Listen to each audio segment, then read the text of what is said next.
말씀은 악은 진리를 이기지 못한다, 이런 말씀입니다. 이렇게 우리에게 주어지는 말씀을 보면 세상 살아가는데 악한 자들이 끝내 승리하는 것을 저는 지금까지 보지를 못했습니다. 많은 사람들에게 해를 끼쳐도 결국에 가서는 악한 자들은 심판을 받더라. 제가 체험한 바에 의하면 그렇다는 겁니다. 어떻게 악이 이길 수가 있겠습니까?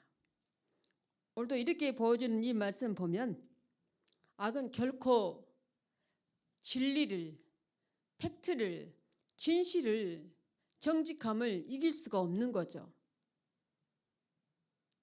잠언 12장 17절 말씀을 보면 진리를 말하는 자는 의를 나타내어도 거짓 증인은 속이는 말을 하느니라. 아멘. 얼마나 말씀이 명확하게 우리에게 교훈하고 있는지 모릅니다. 거짓 증인은 속이는 말을 하는 것은, 이것은 진리를 말하는 진리는 의를 나타내지만 거짓은 결코 우리를 사로잡거나 다른 사람을 완전히 속여들 수가 없는 그 거짓을 말하는 것입니다. 그런 거짓이 이 세상에도 곳곳에 만연하지만 끝내는 그 거짓들이 끝까지 승리하는 것을, 끝까지 이기는 것을 저는 보지를 못했습니다. 요한복음 3장 21절 말씀을 보면 진리를 따르는 자는 빛으로 오나니 이는 그 행위가 하나님 안에서 행한 것임을 나타내려 함이라 하시니라. 아멘. 진리를 따르는 자는 빛으로 오나니, 그렇죠? 예수 그리스도를 따르는 자는 다 빛으로 오는 겁니다. 어둠에 오는 것이 아니라 진리는 예수 그리스도입니다. 예수 그리스도는 우리에게 오실 때에 이 땅에 만왕의 왕으로 오셨습니다. 그 예수 그리스도께 나아가는 자는 그리스도가 세상에 나아가는 빛이기 때문에 그 따르는 자는 다 같이 함께 빛의 세계로 나가는 겁니다. 민수기 32장 13절 말씀을 보면 여호와께서 이스라엘에게 진노하사 그들에게 40년 동안 광야에 방행하게 하셨으므로 여호와의 목전에 악을 행한 세대가 마침내는 다 끊어졌느니라. 아멘. 하나님이 진노하사 그럽니다. 여호와께서 진노하사 그들에게 40년 동안 광야에 방황하게 하셨다 하셨습니다. 하나님을 따르지 않고 하나님께 순종하지 않고 말씀에 순종하지 않으면 하나님의 진노가 나오는 것을 보면 그 진노하기 때문에 바로 일주일이면 가나안 땅까지 갈 수 있는 거리를 자그마치 하나님은 40년 동안을 광야에서 뱅뱅 돌렸습니다. 방황을 시켰어요. 하나님 말씀에 순종하지 아니하면, 하나님께 온전히 나가지 않으면 내 인생의 삶이 계속 도는 겁니다. 계속 뱅뱅 도는 겁니다. 될 것 같은데 아닌 거, 가서 보면은 아니고, 저기 있다고 말을 누가 들어줘도 들려줘도 알려줘도 그 정보가 진짜였는데도 내가 가면 아닌 거예요. 하나님 말씀에 순종하지 아니하면, 하나님의 진노하시면 40년을 뺑뺑 돌립니다. 그 광야를. 여러분 그렇게 살고 싶지 않으시죠? 하나님 앞에 순종하면, 하나님을 노엽게 하지 않으면, 그거는 내가 진노하는 하나님 앞에서 그렇게 하나님을 진노하게 만드는 것은 누가 하냐? 내 자신인 거죠. 왜? 내가 죄를 지으면 하나님이 진노하십니다. 내가 하나님 말씀에 순종하지 아니하니까 그게 쌓이고 해서 마지막에는 하나님이 진노하심이 폭발되어지는 겁니다. 그렇기 때문에 이 백성들을 40년 동안을 광야에서 방랑하게 만드셨다고 말씀하고 있습니다. 열왕기상 16장 19절 말씀을 보면 이는 그가 여호와 보시기에 악을 행하여 범죄하였기 때문이니라. 그가 여로보암의 길로 행하여 그가 이스라엘에게 죄를 범하게 한 그 죄 중에 행하였더라. 아멘. 여기 말씀은 이스라엘 왕은 엘라가 죽었습니다. 이 이스라엘 왕 엘라가 죽고 나니까 바로 시므리가 왕이 되었는데, 시므리가 왕위를 며칠간 했느냐? 딱 7일 동안 왕위에 있었습니다. 그리고 다시 시므리는 쫓겨나갔죠. 하나님이 원치 않으면 내가 최정상에 올랐는데 그 자리를 지키지 못하고 하나님이 제거해버리는 겁니다. 우리는 하나님께서 도와주셔야 내 삶이 형통하게 됩니다. 하나님이 나를 지켜주지 아니하시면 내 삶이 결코 안전하지 못하고 형통하지 못하는 겁니다. 이 시므리가 왕위에 올랐는데 딱 7일 하는 거예요. 7일. 일주일짜리 왕이 되었던 거예요. 내 수단 방법으로 했을 때에 그게 온전하느냐? 그렇지 아니함을 이 시므리를 보면은 너무나 잘 알게 합니다. 누가복음 2장 25절 말씀을 보면 예루살렘에 시몬이라는 사람이 있으니 이 사람은 의롭고 경건하여 이스라엘의 유로를 기다리는 자라. 성령이 그 위에 계시더라. 아멘. 하나님의 진리를, 하나님의 말씀을 따르지 않았던 자들이 어떤 삶을 살았는가, 어떤 환경에 처해졌는가를 이스라엘 민족부터 시작해서 보여주셨습니다. 그 왕권까지. 그런데 하나님을 정말로 오직 하나님 따르고 오직 하나님께만 나가는 이 거룩한 자, 여기에 나오면 시므온이라는 사람이 있으니 이 사람은 의롭고 경건한 사람이라고 말합니다. 의롭고 경건한 사람, 그리고 이스라엘의 유로를 기다리는 자라. 바로 성령이 그 위에 계시더라 했습니다. 항상 하나님과 함께 하는 사람입니다. 성령이 그 위에 계시더라. 성령 하나님이 항상 그와 함께 하셨음을 오늘 말씀에 우리에게 보여주고 있습니다. 하나님이 나와 함께 한다는 이 사항은, 이런 말씀은 얼마나 어마어마한 축복인지 모릅니다. 하나님이 나와 함께 한다면 안 되는 일이 있겠습니까? 어려운 일이 있겠습니까? 돌이켜 휘말리고 어둠 속에서 사라지는 그런 일들이 나에게 있을 수 있겠습니까? 하나님이 함께하는 그가 어떤 사람이었습니까? 의롭고 경건한 사람이라겠습니다.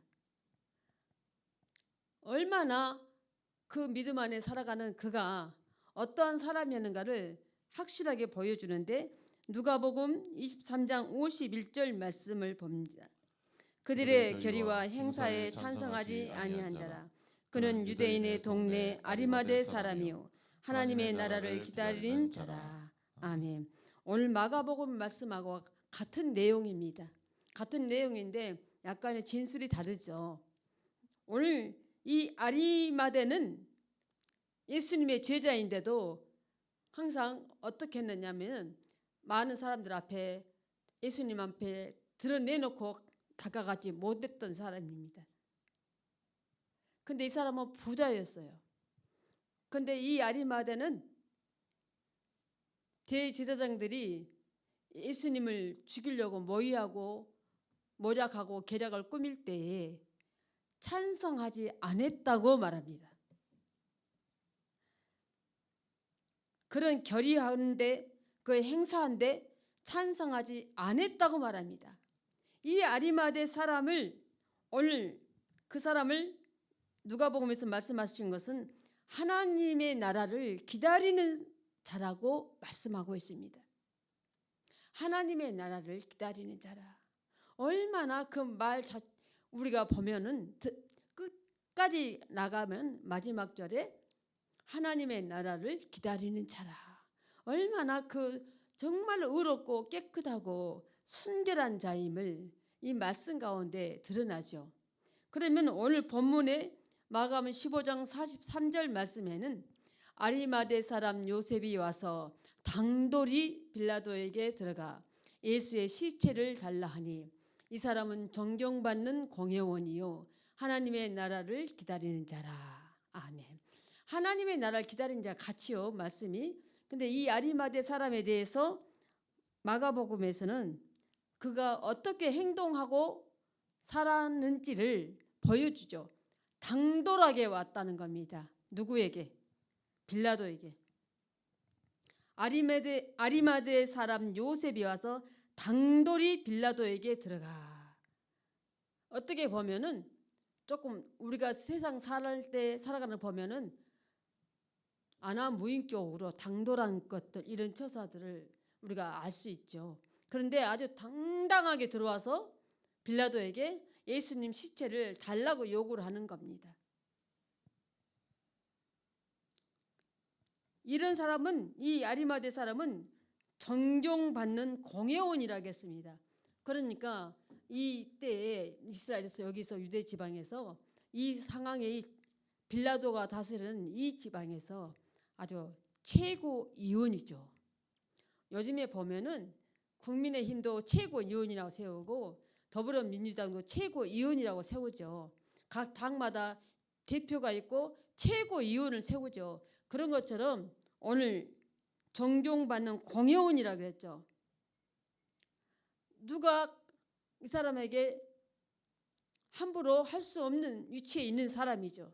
그런데 이 사람이 바로 예수님의 시체를 빌라도에 와서 아주 당당하게 달라고 말하는 거죠. 요구하는 거죠. 예수님 시체를 달라. 이 아리마대 사람 요셉이 하나님 나라를 기다린 자라고 말하고 있습니다. 누가복음 9장 2절 말씀을 보면 하나님의 나라를 전파하며 앓는 자를 고치게 하려고 내보내시며. 아멘. 우리 주님은 모든 복음을 제자들에게 그들에게 능력을 부어주고 권세를 주어서 전파하도록 2명씩 짝을 지어서 전도를 하도록 보냅니다. 전도하도록 보내는데 하나님 나라를 전파해라. 그리고 아픈 자를 고쳐라. 이렇게 하고 내보냅니다. 그랬을 때 이들이 2명씩 짝을 지어서 복음을 전하러 갔는데 가는 곳마다 이들이 어떻게 되느냐. 이들이 가서 기도하면 귀신이 떠나가고 이들이 기도하면 아픈 사람이 낫고 이것을 제자들이 본 것입니다. 그래서 제자들이 너무너무 신바람 나서 이제 전도 여행을 마치고 선교 보고를 예수님께 딱 하고 와서 예수님께 보고를 합니다. 주님, 우리가 나가니까 기도하니까 귀신이 떠나갔습니다. 병이 나았습니다. 이렇게 아주 신바람 나서 예수님께 그동안 선교했던 거 보고합니다. 근데 예수님은 뭐라고 하시냐? 내가 이미 알고 있다. 별이 떨어져서 내가 알고 있다. 그런데 너희들이 그것으로 만족하지 말고 너 이름이 하늘에 올라가는 것, 너 이름이 하늘에 기록된 것을 기뻐하라고 말합니다. 그러니 예수님이 말한 거 보면 뭐예요? 전도했을 때에 그 이름이 제자들 이름이 하나님 나라의 뭐예요? 생명록에 기록이 되었다는 거예요. 제자들이 전도하니까 하나님 나라의 생명록에 제자들의 행적이 기록이 되었다는 겁니다. 그거를 기뻐하라고 말씀하십니다. 그 고친 거, 귀신 쫓아난 거 그것을 기뻐할 것이 아니라 너희 이름이 하늘나라에 기록된 것을 기뻐하라고 주님이 말씀하셨어요. 오늘 우리에게 주어지는 이런 말씀들을 보면 어떤 힘들고 어렵고 고통당한 사람들이 세상에 많이 있습니다. 그런데도 우리는 그들을 향해서 내가 얼마나 손을 내밀어 그들을 부축해 줬는지, 이렇게 세워줬는지를 보여주는 우리의 자신의 상황들을 점검하는 말씀이 되어지고 있죠. 누가복음 18장 25절 말씀을 보면 낙타가 바늘기로 들어가는 것 부자가 하나님의 나라에 들어가는 것보다 쉬우니라 하시니. 아멘. 무슨 말이에요? 낙타가 바늘길에 들어가는 것이 더 쉽다는 거예요. 부자가 하나님 나라에 들어가는 것보다는 낙타가 바늘길에 들어가는 것이 더 쉽다고 말합니다. 왜요? 천국을 가는 것이 낙타가 오히려 바늘길에 들어가는 것보다 훨씬 더 쉽다. 부자들이 천국 가는 것보다. 왜 이런 말씀을 우리 주님이 기록하셨을까요?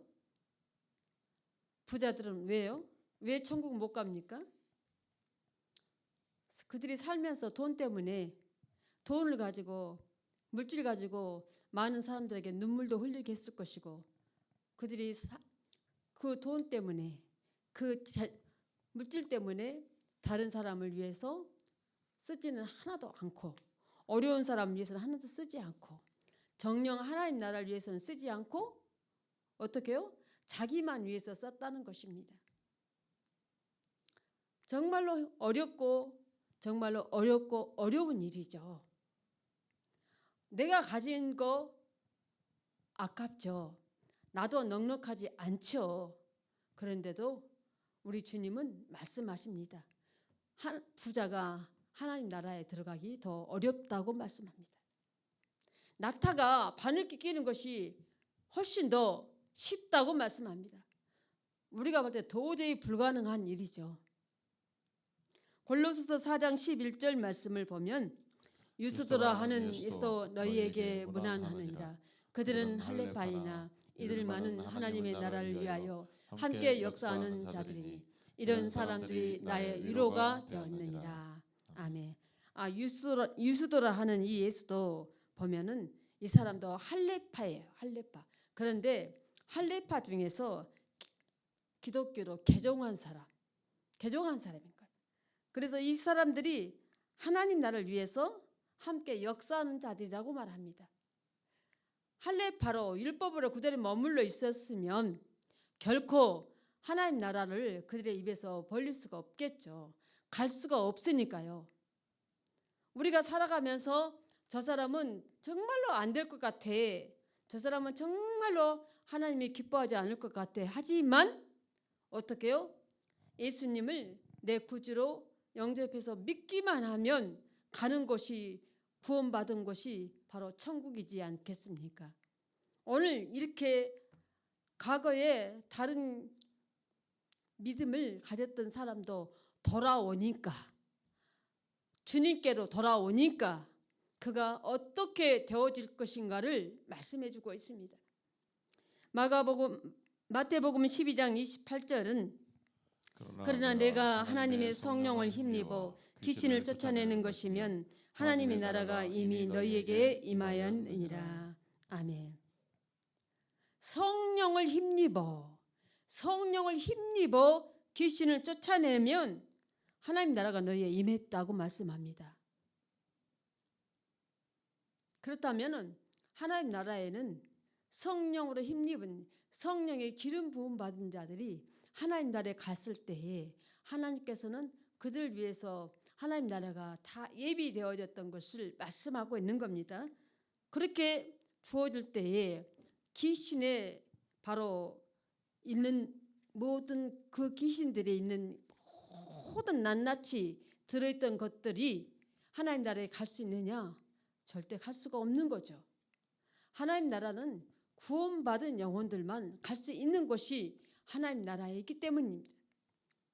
고린도전서 4장 20절은 하나님 나라는 말에 있지 아니하고 오직 능력에 있습니다. 아멘.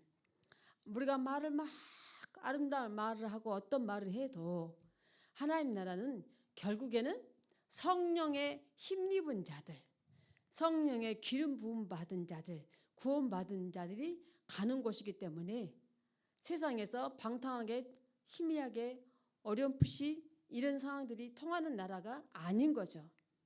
하나님 나라는 분명코 우리 주님을 확실히 믿는 자만, 하나님의 아들을 확실히 믿는 자만이 가는 곳이 하나님 나라인 게, 그렇게 살고자 한다면 우리는 내가 내 자신을 지키는 것이 아니라 누가 지켜줘요? 우리 주님이 나를 지켜줘야죠. 우리 주님이 나를 지켜주고자 한다면 내가 성령을 받았을 때에 이게 완전하게 가능하고 끝까지 갈 수 있는 그 일이 바로 내가 성령의 힘을 잃는, 성령에 이끌리는, 성령으로 인해서 갈 수 있는 사람이 되어질 때에 바로 오늘 하나님 나라는 능력이라고 말합니다. 모든 나에게 지저분하게 달라들었던 모든 더러운 것들, 악한 것들, 귀신들 다 털어버리려면은 내가 능력 없으면 안 되는 거죠. 이 능력은 반드시 성령이라야 이것이 가능한 겁니다. 이사야서 58장 13절에서 14절 보겠습니다.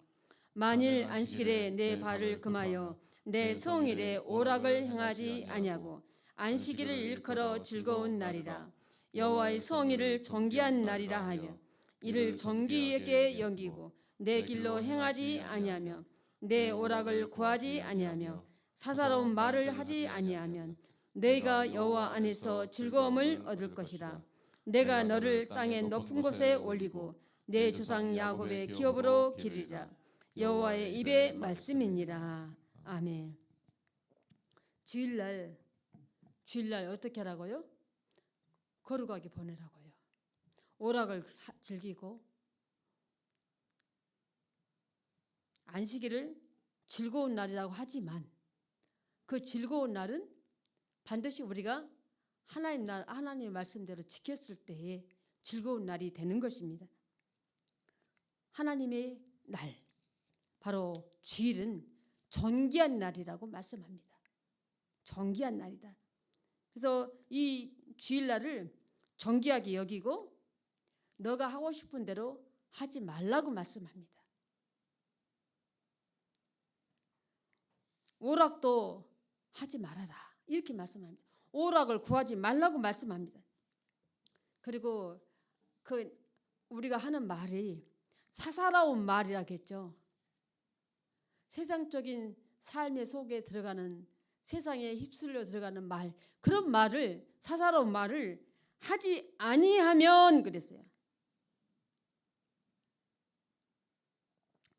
오락을 행하지 않고 오락도 구하지 않고 사사로이 말을 하지 아니하면 내가 여호와 안에서 즐거움을 얻을 것이라고 말합니다. 그렇게 즐거움을 얻으면 바로 내가 너를 땅의 높은 곳에 올리고 내 조상 야곱의 기업으로 기르리라. 여호와의 입의 말씀이니라. 하나님께서 분명하게 주일날은 어떻게 보낼 것인가를, 어떻게 해야 할 것인가를 우리에게 말씀해 줍니다. 지금은 오늘날에는 주일날 다른 사사로운 것들, 다른 것들이 많이 교회 안에 들어와서 그 일로 해서 예배 드리고 다른 곳으로 나가기도 하고, 주일날 오후에 예배 드리고 나서 약간의 텀이 있을 때에 끼리끼리 모여서 다른 것들을 많이 하죠. 세상적인 것들을 하죠. 그런데 존귀한 날이라고 했습니다. 하나님의 성일은 존귀한 날이라고 했습니다. 세상적인 거, 그거를 주일날 하면 존귀한 날에 하는 것이 아니기 때문에 우리에게는 기쁨이나 즐거움이 있을 수가 없는 일이죠. 진리 안에 있는 자들이 세상적인 일들, 사사로운 일을 하게 되면 우리가 뭐예요? 악에 빠져서 끌려가는 거예요. 악이 나를 유혹할 때 끌려가는 거예요. 나도 모르게 악에 살짝이 끌려가면 내가 하나님께서 전혀 나를 기뻐하지 아니하시기 때문에 그렇게 끌려가다 보면 한 번 끌려가 아닌데 어떻게 하다가 나도 모르게 또 끌려가 이거 잘못됐네 다시 돌아와요. 그걸 하다 나중에 자기도 모르게 또 끌려가 버려. 나중에는 알지도 못해요. 그러면 어떻게 됩니까? 진리를 이기지 못한 사람이기 때문에 하나님 나라에 갈 수 있다고 보장을 할 수 있는 상황이 안 되는 거죠. 성경에는 곳곳에서 죄를 지으면 하나님 나라의 유업을 받지 못할 자라고 여러 곳에서 말씀하고 있습니다. 내가 회개하면 되지? 근데 회개를 안 하니까 문제가 되죠. 회개를 안 하고 반성만 하니까 문제가 되는 겁니다. 반성. 내가 잘못했습니다. 그래놓고 다시 않겠습니다 해놓고 나중에 가서 얼마나 지나면 또 나중에 또 그 일을 또 하는 겁니다. 그 사람은 회개가 한 것이 아니죠. 반성만 한 것은 회개가 아닙니다. 이건 명확하게 짚어야 됩니다. 사무엘상 2장 30절 말씀을 마지막으로 봅니다. 그러므로 이스라엘의 하나님 나 여호와가 말하노라. 내가 전에 내 집과 내 조상의 집이 내 앞에 영원히 행하리라 하였으나 이제 나 여호와가 말하노니 결단코 그렇게 하지 아니하리라. 나를 존중히 여기는 자를 내가 존중히 여기고 나를 멸시하는 자를 내가 경멸하리라. 아멘. 이 말씀이 나오는 배경에는 한나가 하나님께서 자기에게는 아들을 주지 않아서 자식이 없었어요. 한나가. 그래서 항상 자식이 없어서 괴로움을 당하고 고통 속에서 늘 기도해도 안 되고 있을 때였어요. 근데 이제는 오늘 여기에서 이 당시에 제사장이 누구냐면 엘리 제사장이었어요. 이 엘리 제사장은 어떤 사람이냐? 너무나 제사장이 지금을 보면 목사죠. 너무 나태하고 게을러서 전혀 하나님의 종이라고 할 수 없을 정도로 그런 자였습니다. 근데 문제는 이 엘리 제사장의 아들들에게 있었어요. 이 아들들이 하나님의 전에 올릴 그 제사물을 솥 안에서 지그들이 먼저 갈고리를 탁 찍어갖고 맛있는 부위를 끌려내서 지그들이 먼저 먹습니다. 아들들이 그렇게 하는 겁니다. 제사를 돕기 위해서 그런 일을 하는 일을 하는 여인들이 있는데 그런 여인들마저도 그 아들들이 손을 댔던 겁니다.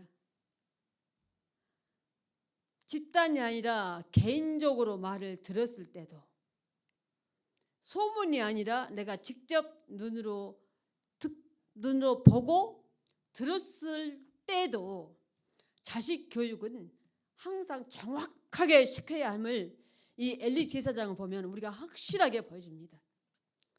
엘리 제사장은 나중에 딱 넘어져서 몸집이 비대해서 살이 쪄갖고 의자 앉았다가 전쟁에서 아들들이 죽고 하나님의 교회가 뺏겼다는 소리를 듣고 딱 떨어져서 목이 부러져서 죽은 사람이 엘리 제사장이에요. 몸이 이렇게 비대했어요. 그 아들들은 다 죽고 오늘 이것을 말씀하십니다. 하나님이 내가 절대코 그렇게 해주지 않겠다.